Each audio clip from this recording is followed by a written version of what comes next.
We're here as a testimony to the life of Ted Howell.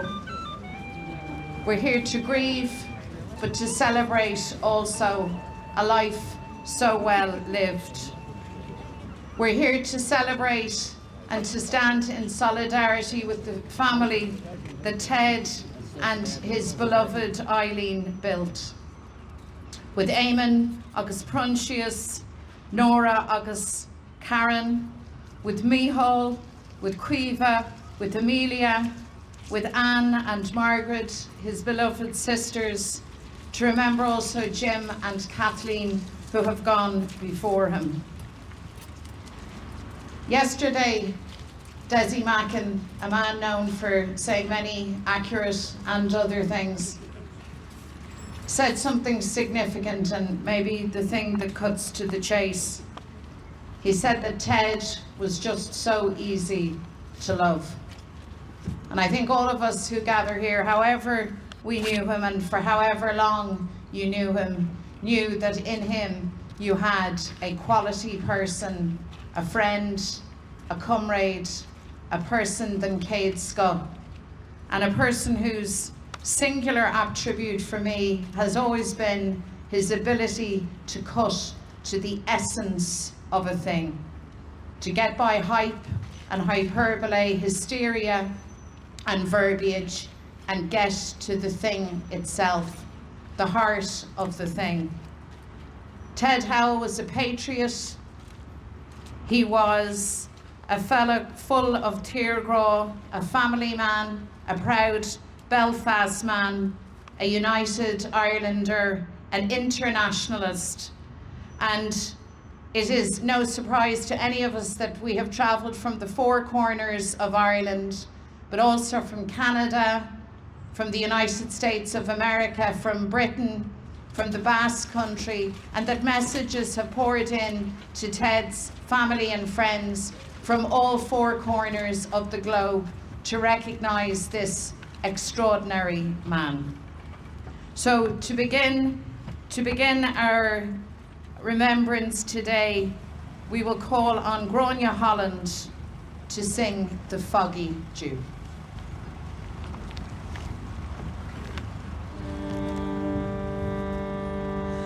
Goshi sagandu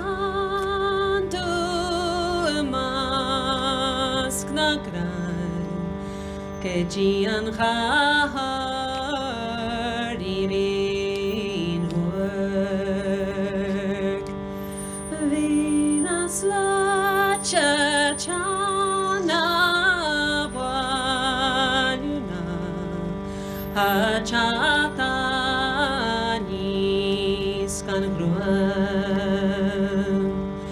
Niro kronan kina spell of peep na drami atogagla acham clogo ben a kerfa chave Revanainga sadroga kyo Kharakshidna jamrat kahar Haskan khashlan walathia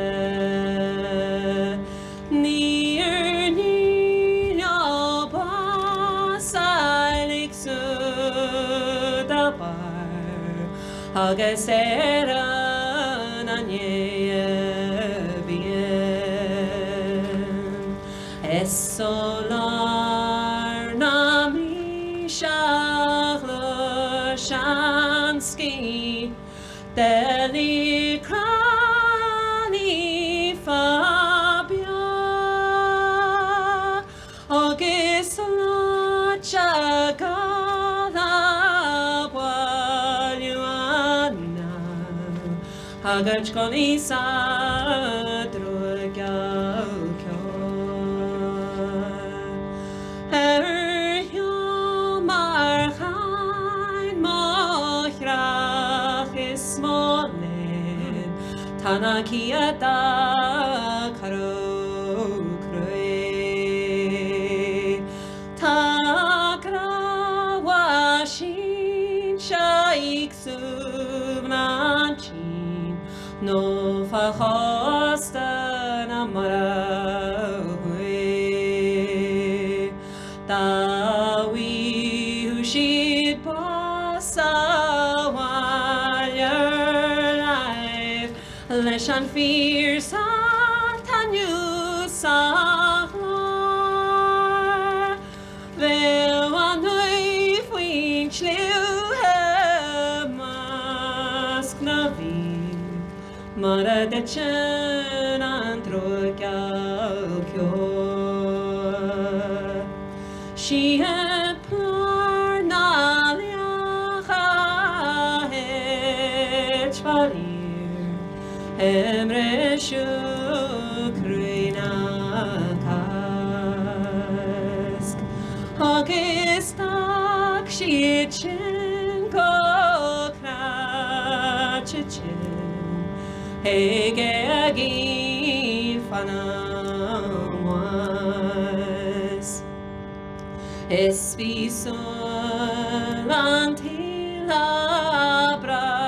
nuangrif Harin klana gil sakna Na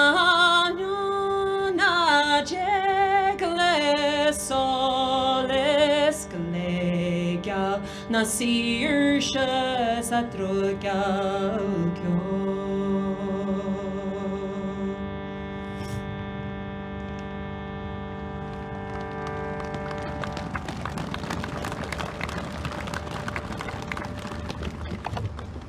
Gurmila Mahagatas Sho Grania.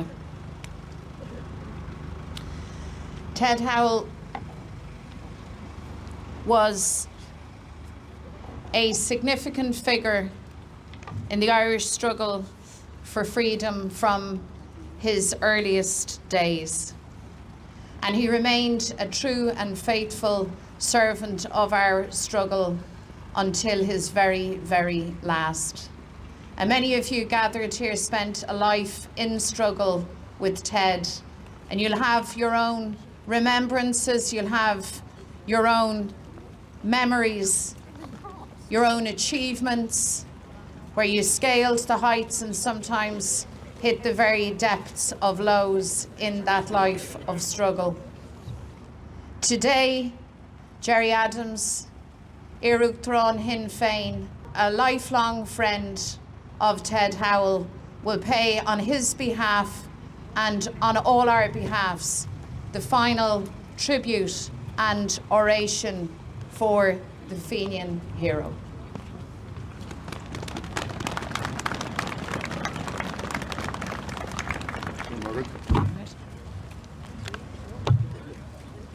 Well, Mila Buenas, Mary Lou August, Money Gia Davesha, Guljar, August Falchamore, Rove, Guljar. So Cadas Fager, Ara, we are Cara Ted. Bafa Huck and Gluish Dr. A, and Far Kuhn, Far Aro Ummel and a Cree, Óglach Guljar, Leor Ruddy, Fleshta, August Flahul, Kayla, Ahar, Jarahar, August and Rod, Ahog Sasta, August Ahas, is Mo, the Sna, Lu Blena, Shan Ahar, no, Dajo. Vishay Brodowell, as a birch Mark Eamon, August Crunchies, Akba Ler, and Nunner, and a Cree, Nura Yorshay, Orhu, Mihal is Kifa, August and Shin, Arnamalov, Amelia. The anti-fascist poet, Bertold Brecht, once wrote, "There are those who struggle for a day, and that is good. There are those who struggle for a year, and they are better. There are those who struggled for many years, and they are better still. But there are those who struggle all their lives. They are the ones we cannot do without.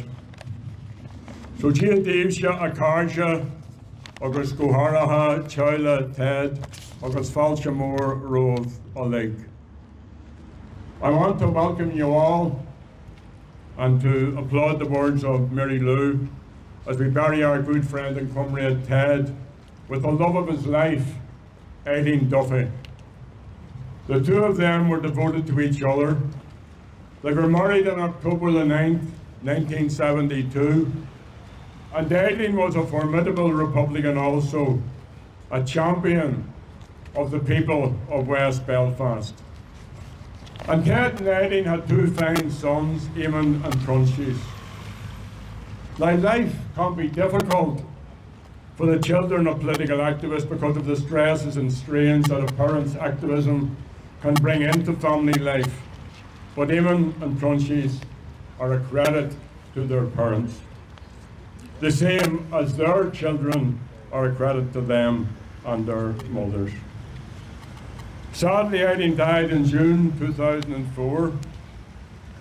Tá Aileen Céile agus anam Cara Ted, imethe uainn níos móna bheithe bliain anois. Agus craid coid óginsa nach bheiceimiis í gaire ar a ai an dhé sin bhí sé có crí bhréiste. Ruir go réalta agáil beagnach gach maidin in Andy Town nó ar bóthar na bháil go dtí ar na malamh na Ted ar an ballach síos heag Milltown le bula isteach le Aileen ba cumagí sneachta farthaine ar ai leis síos heag an relic. Agus nuair a fuair Aileen bás thug sí píos mór de crí leithí. Ted visited Aileen's grave here, sometimes on a daily basis, in the 20 years since her death. And in many ways, today's ceremony is the closing of that circle.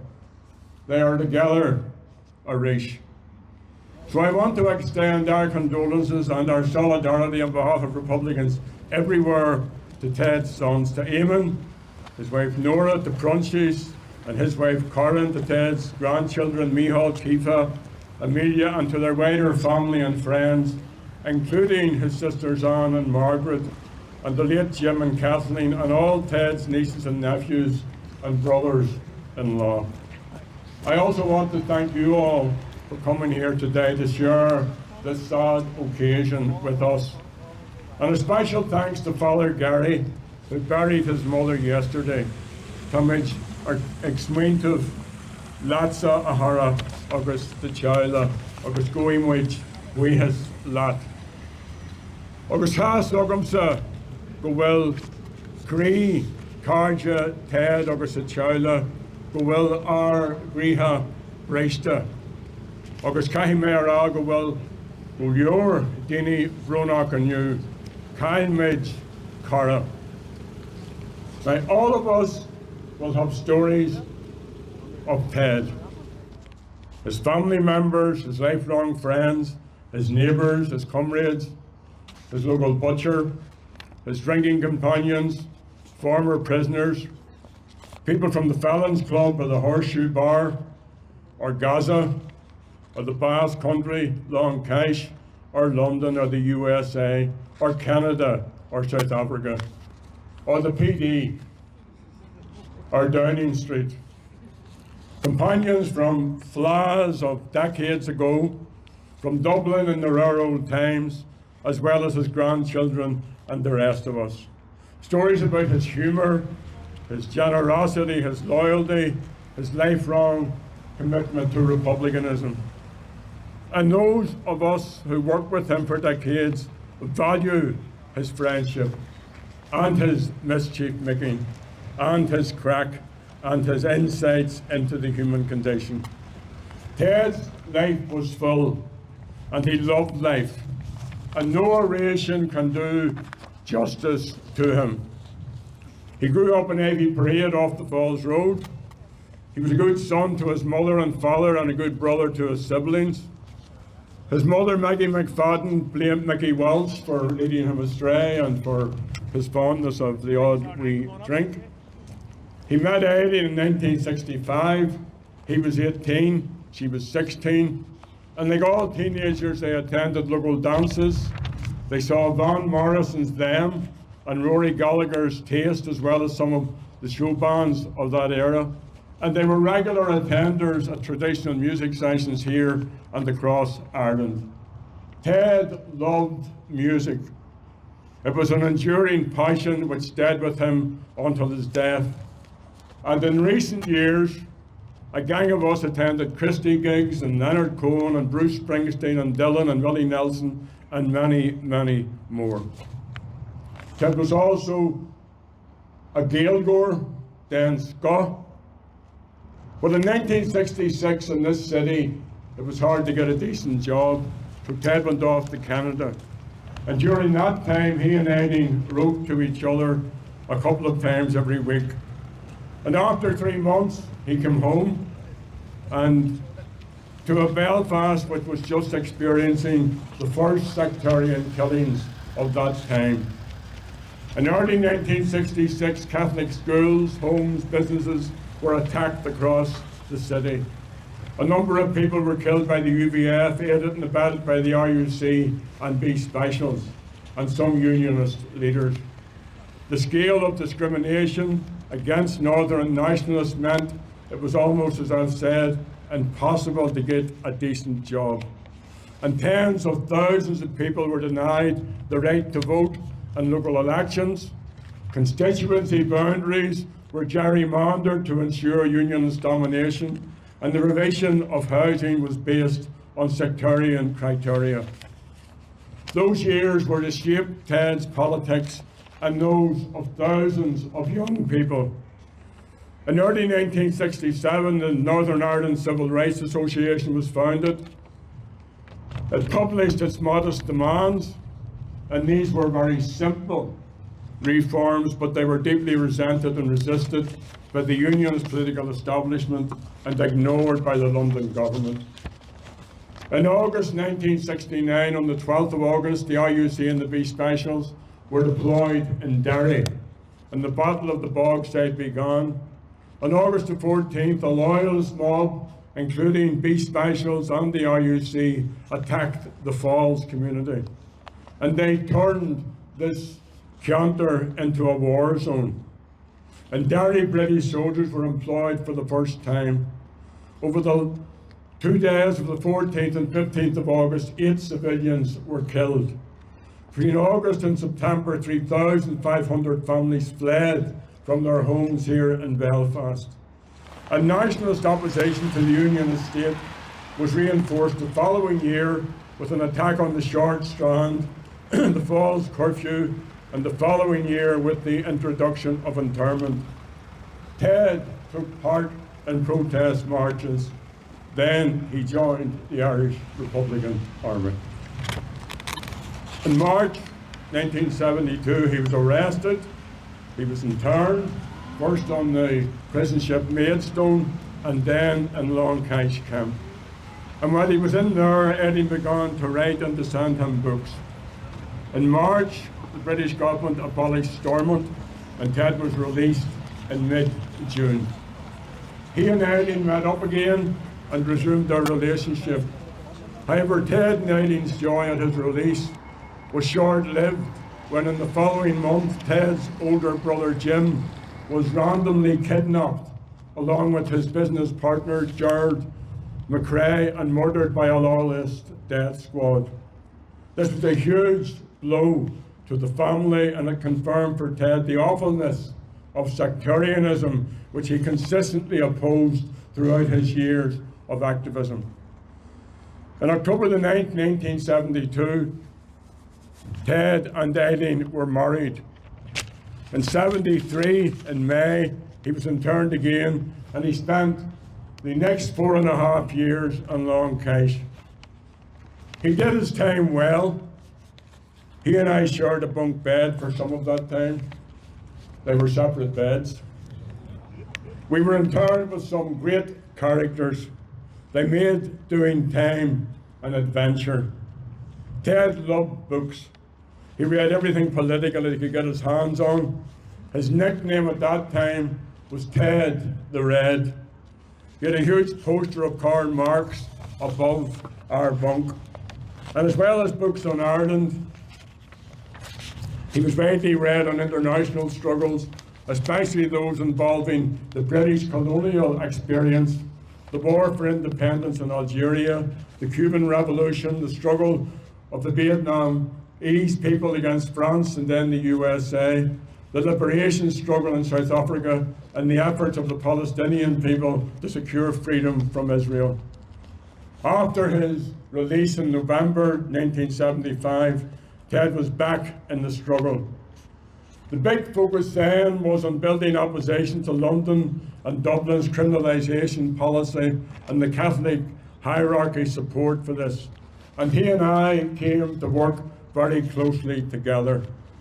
It was a period of transition within republicanism as we reshaped our strategies to take account of the changing political realities as well as Britain's criminalisation and austerisation policies.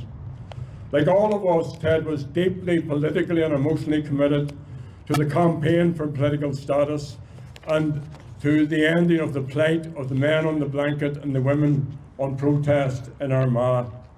He was centrally involved in efforts to win the demands of the hunger strikers and with the back channel with the Thatcher government. Ted chaired proceedings here at the funeral in June 1981 of Joe McDonnell, who he knew well, and John Joe McGurr gave the oration. The 1980s was a significant decade of change for Sinn Féin. At this time, the two governments, most of the other political parties and sections of the establishment media were wedded to a strategy of defeating Republicans. Sinn Féin opted for a peace strategy of building an alternative to conflict.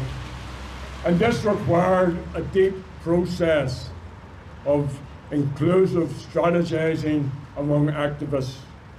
And Sinn Féin also came to understand the importance of the international dimension, and we began to explore that area of work most successfully in the USA and eventually in South Africa. We also began to develop public policy positions, especially around the fundamental issue of national self-determination. In 1987, we produced Scenario for Peace. In early 1992, our Ardèche agreed a policy paper towards a lasting peace in Ireland, which set out the basic tenets of our peace strategy. And these were to seek to politically engage our political opponents and enemies alike, to bring about the exercise of the right to national self-determination by the Irish people as a whole, to establish a peace process to achieve this, and to win international support for these positions. And we set out detailed propositions on these matters. These positions were largely ignored, and in those times of censorship, they were unnoticed and unreported by most of the media. So we commenced the long and arduous effort of reaching out to others. We also embraced negotiations as a means of struggle. We ted clista, and nairira vi sé glic. Craig she and sé nach bhfuil leider cai go mé sé glic, agus beceart ag Ted. The governments refused to publicly engage. They were locked into an aim of defeating us. But despite this, we gradually developed contacts with Fianna Fáil. We built on our work with John Hume and with our allies in the USA. And in the Hume-Adams agreement, we identified national self-determination as central to any agreement. The Unionist parties set their faces against our efforts. The British government refused to grasp the imperative of peacemaking. A new Taoiseach, Albert Reynolds, was more positive, and we eventually succeeded in getting the White House and President Clinton involved, and from there Senator George Mitchell and other representatives of the international community. Eventually, in April 1998, the Good Friday Agreement was achieved. Ted was central to all these developments. And I've skimmed over this, 30 years of work, which also included rejuvenating and building Sinn Féin, and Ted was at the heart of it all. In the course of our work, our leadership established an engagement structure with teams of activists and advisors dealing with pertinent issues which arose in the ongoing negotiations. There were at least 50 activists involved in this endeavour, including 15 women comrades. Ted was the anchor for this work. And as I say, I sketched this out so that his role is on the record. He provided cohesion, accountability, good practice, oversight, and the tracking of issues through these processes. And when the location of the talks processes shifted from London and Dublin to Stormont, he also started to feed our team. First of all with soups and bread and pasta, then salads and pies and hams and fish dishes and curries and soups and beans. And Ted doesn't just feed our team. The DUP and the Irish government representatives also enjoyed his culinary delights. And Padraig Wilson in particular sweetened them up with his desserts, especially the DUP. The DUP loved Padraig Wilson's desserts. Ted had great politics. He could smell bullshit and bullshitters from a mile away. He had an abiding commitment to sovereignty and independence, to equality, to fairness, and to an Ireland free from the scourge of sectarianism. His Ireland was an Ireland where all the Irish people, including our Unionist and Protestant neighbours, can enjoy their full democratic rights as free citizens in a free Ireland. Ted understood strategy and the need for the national question to be constantly at the centre of Sinn Féin's strategy and the focus of all our work. Var seas mac a bhí or o intellect the Saraha aga ag play, ag conspóid, ag diasporach the carja, agus ace carja, agus nuair a Ted déist dini. He believed in the importance of Sinn Féin building political strength and using that political strength to bring about constitutional change.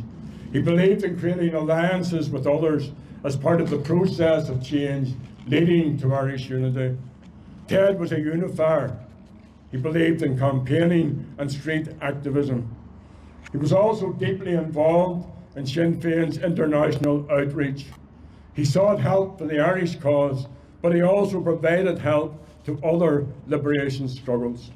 He played an important role in the peace negotiations in the Basque Country. He was heavily invested in the Palestinian struggle and for peace in the Middle East. He assisted other peace processes. He was a member of the party's Uniting Ireland Committee up until his death.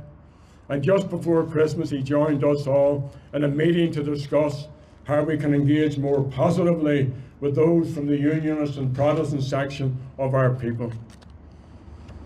Now, I have been enormously privileged to be part of an amazing group of people who over recent decades have formed a cohesive, effective, collective leadership. And some of you are here. Agus Kahime Arag or Mila Moy Ogov Godyar. And Ted was one of us. He was the best of us. And those from his peer group who survived were to carry the pain of seeing another comrade go. And we grieve because we have been through so much together. And now another friend is gone, and our sense of loss is enormous. Our comrade and mentor is gone. Our leader is gone. But Ted wouldn't want us to be miserable. He would want us to keep going and to do so cheerfully and with positivity and confidence. So let us celebrate Ted's life, sure in the knowledge that his contribution to modern Irish republicanism will continue to shape our journey towards unity and freedom in the years ahead. Ted's gift to the next generation, and go haraha to his Gar Paiste, especially to the young people, to his grandchildren and others. His gift to them is that he helped to create a peaceful way to end the union with Britain and to unite the people of our island free of English rule. So Ted was that rare creature, a successful Irish revolutionary. Struggle is a continuum, and Ted's contribution has set us up for the next phase. His loss at a personal level is immeasurable for his friends and comrades. Ted was a giver. For example, he welcomed a Ukrainian family. I nearly said Korean family, but he would have welcomed the Korean family as well. He welcomed a Ukrainian family into his home last year for 10 months. That was Ted. And all of us, including me, have been blessed by his generosity. He was a decent human being. He, as Desi has said, was easy to love. And that's why his loss is so great to us all.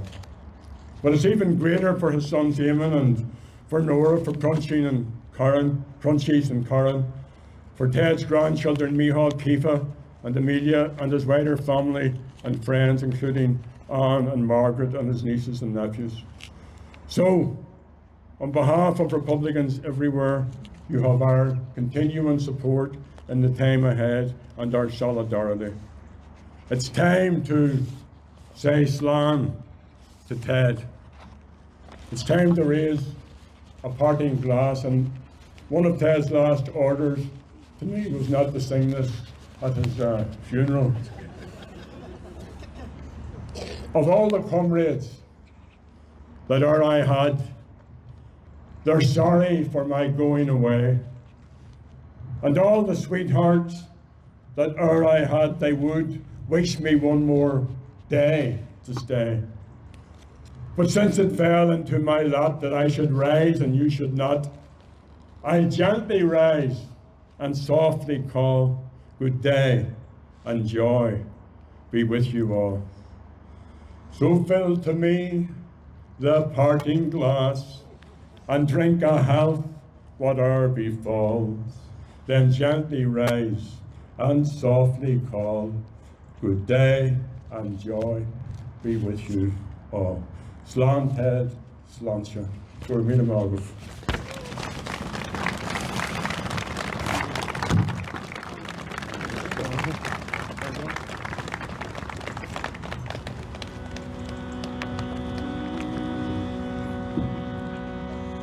Of all the money that e'er I have spent it in good company. Oh, and all the harm I've ever done, alas, it was to none but me. And all I've done for want of wit to memory now I can't recall.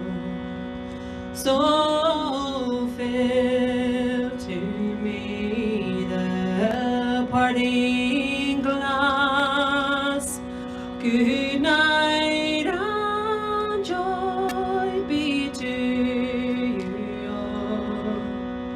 So fill to me the parting glass and drink a health whate'er befalls. Then gently rise and softly call,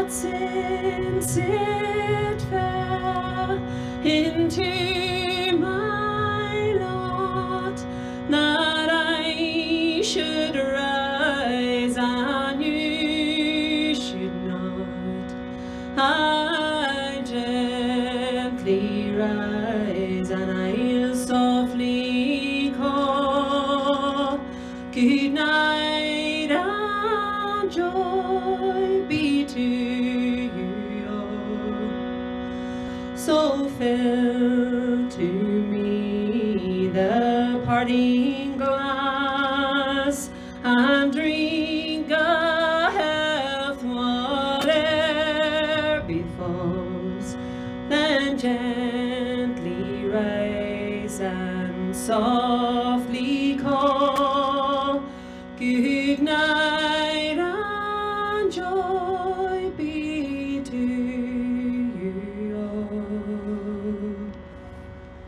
Want to say that those of us who now carry the flag onwards will honour Ted in the best and I think most fundamental way that we can, and that is to carry on building this struggle and reaching that horizon of a new united Ireland.